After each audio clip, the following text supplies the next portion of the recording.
Others, such as staff captains of shattered and disbanded regiments of the line, or hussars who had been in the thick of the fighting like Colonel Nai Turs, hundreds of ensigns and second lieutenants, former students like Karas, their careers ruined by the war and the revolution, and first lieutenants, who had also enlisted from university but who could never go back and study, like Viktor Myshlavsky.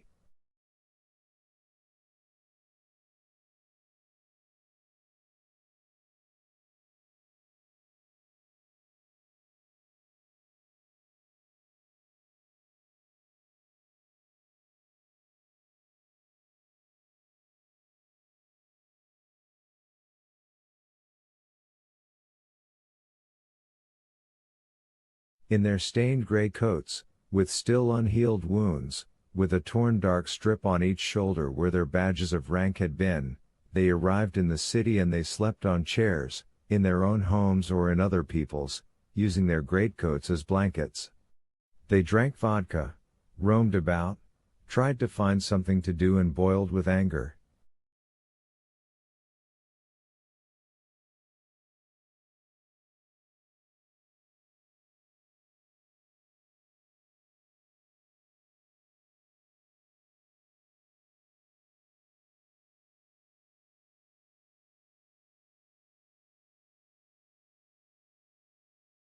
It was these men who hated the Bolsheviks with the kind of direct and burning hatred which could drive them to fight.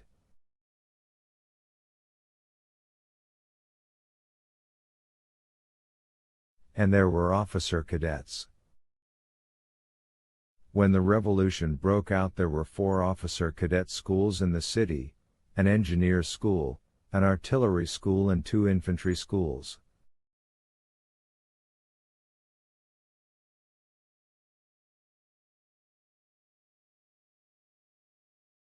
They were closed and broken up to a rattle of gunfire from mutinous soldiery, and boys just out of high school and first-year students were thrown out onto the street crippled and wounded. They were not children and not adults, neither soldiers nor civilians, but boys like the 17-year-old Nikolka Turbin.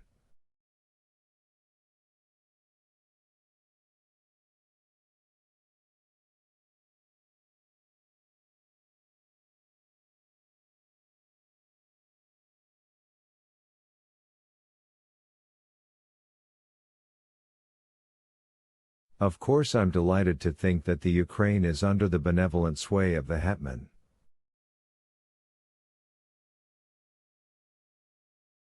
But I have never yet been able to discover, and in all probability never will until my dying day, just exactly who is this invisible despot with a title that sounds more appropriate to the 17th century than the 20th.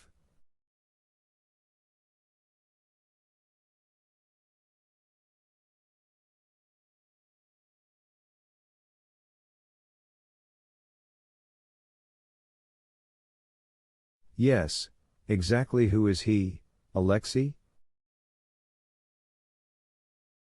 An ex-officer of the Chevalier Guards, a general, rich landowner, his name is Pavel Petrovich Skoropadsky.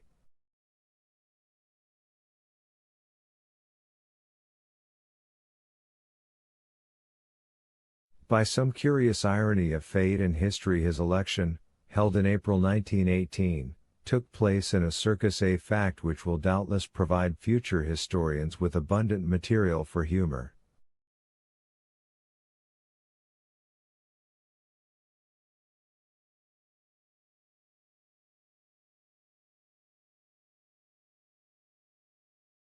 The people, however, in particular the settled inhabitants of the city who had already experienced the first shocks of civil war, not only failed to see the humor of the situation but were unable to discern any sense in it at all.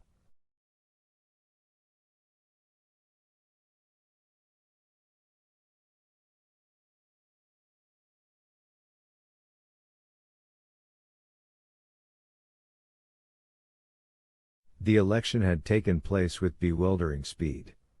Before most people knew it had happened, it was all over, and God bless the hetman.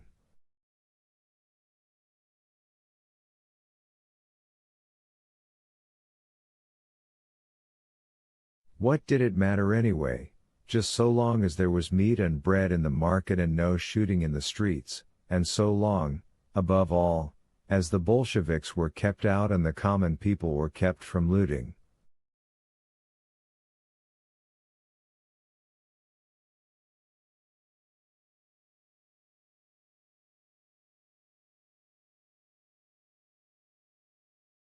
Well, more or less all of this was put into effect under the hetman, indeed to a considerable degree.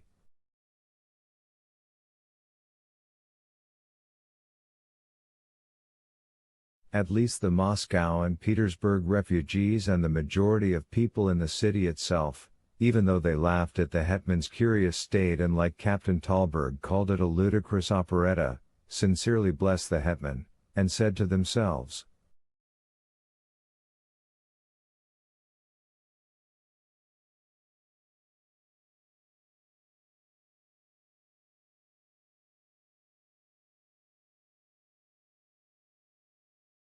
God grant that it lasts forever. But whether it could last forever, no one could say, not even the hetman himself.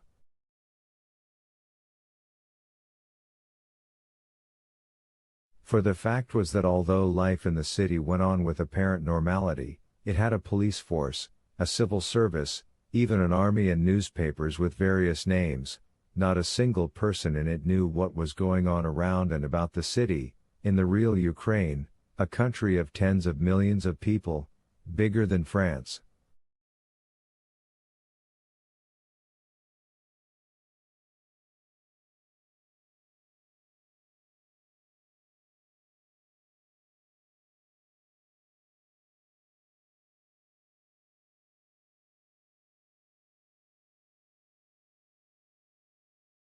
They not only knew nothing about the distant parts of the country, but they were even, ridiculous though it seems, in utter ignorance of what was happening in the villages scattered about 20 or 30 miles away from the city itself.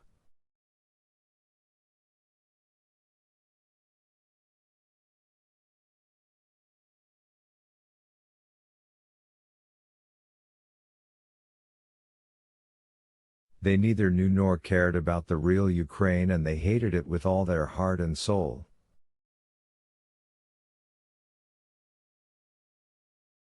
And whenever there came vague rumors of events from that mysterious place called the country, rumors that the Germans were robbing the peasants, punishing them mercilessly and mowing them down by machine gun fire, not only was not a single indignant voice raised in defense of the Ukrainian peasants but, under silken lampshades in drawing rooms, they would bare their teeth in a wolfish grin and mutter,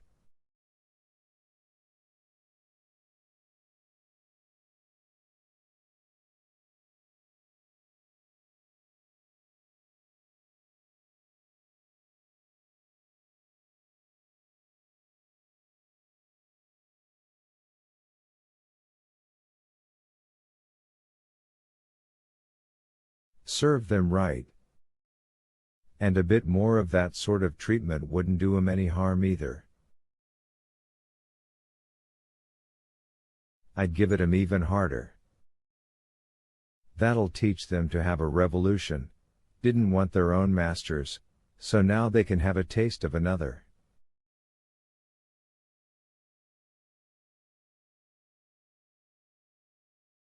You are so mistaken. What on earth do you mean, Alexei? They're nothing more than a bunch of animals. The Germans'll show 'em. The Germans were everywhere. At least, they were all over the Ukraine, but away to the north and east beyond the furthest line of the blue-brown forest were the Bolsheviks.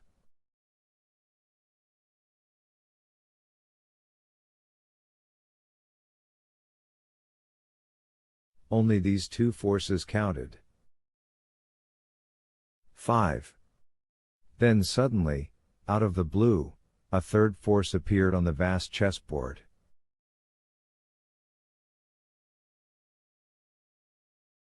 A poor chess player, having fenced himself off from his opponent with a line of pawns, an appropriate image, as Germans in their steel helmets look very like pawns, will surround his toy king with his stronger pieces, his officers.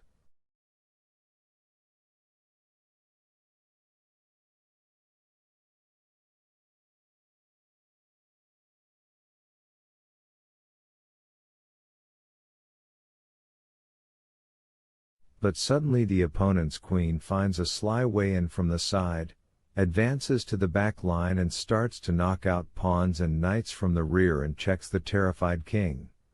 In the queen's wake comes a fast-moving bishop, the knights zigzag into action and in no time the wretched player is doomed, his wooden king checkmated.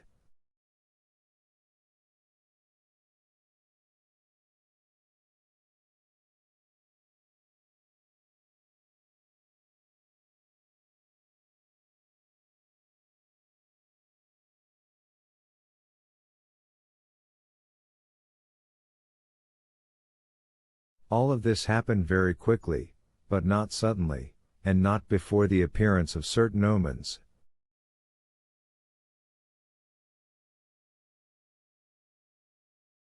One day in May, when the city awoke looking like a pearl set in turquoise and the sun rose up to shed its light on the hetman's kingdom, when the citizens were already going about their little affairs like ants, and sleepy shop assistants had begun opening the shutters, a terrible and ominous sound boomed out over the city.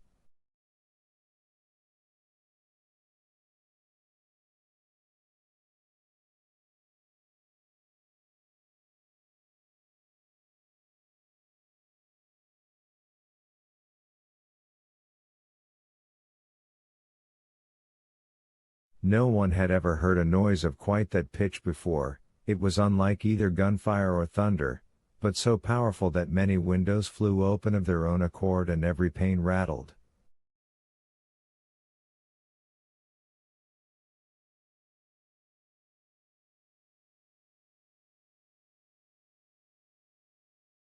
Then the sound was repeated, boomed its way around the upper city, rolled down in waves towards Podol, the lower city, crossed the beautiful deep blue Dnieper and vanished in the direction of distant Moscow.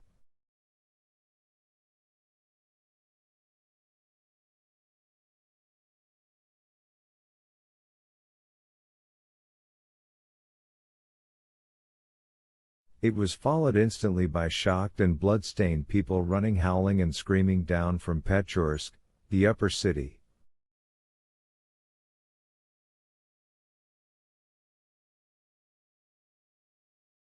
And the sound was heard a third time, this time so violently that windows began shattering in the houses of Pechorsk and the ground shook underfoot.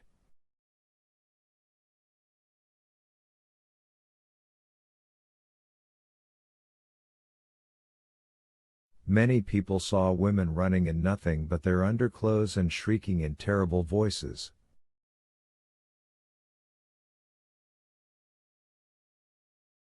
The source of the sound was soon discovered.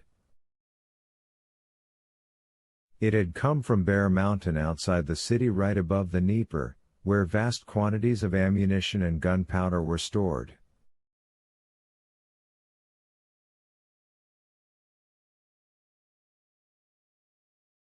There had been an explosion on Bear Mountain. For 5 days afterwards they lived in terror, expecting poison gas to pour down from Bear Mountain.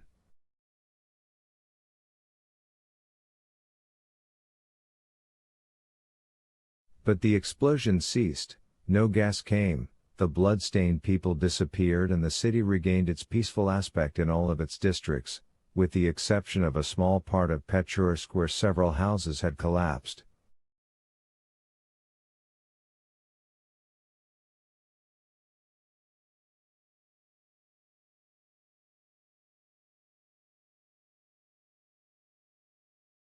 Needless to say the German command set up an intensive investigation, and needless to say the city learned nothing of the cause of the explosions.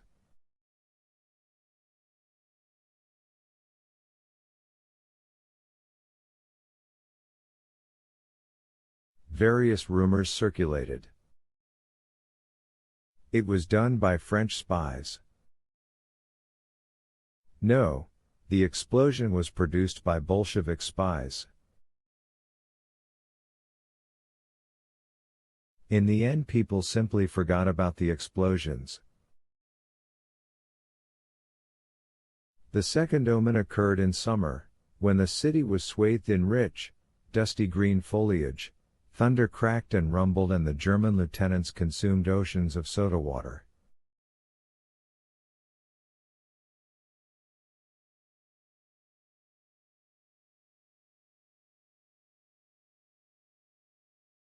The second omen was truly appalling. One day on Nikolaevsky Street, in broad daylight, just beside the cab stand, no less a person than the commander-in-chief of the German forces in the Ukraine, that proud and inviolable military proconsul of Kaiser Wilhelm, Field Marshal Eichhorn, was shot dead.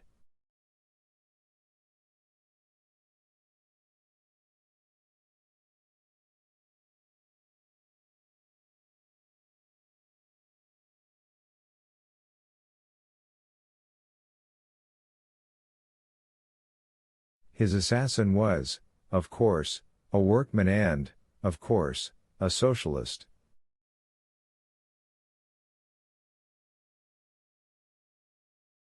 "24 hours after the death of the field marshal, the Germans had hanged not only the assassin but even the cab driver who had driven him to the scene of the incident.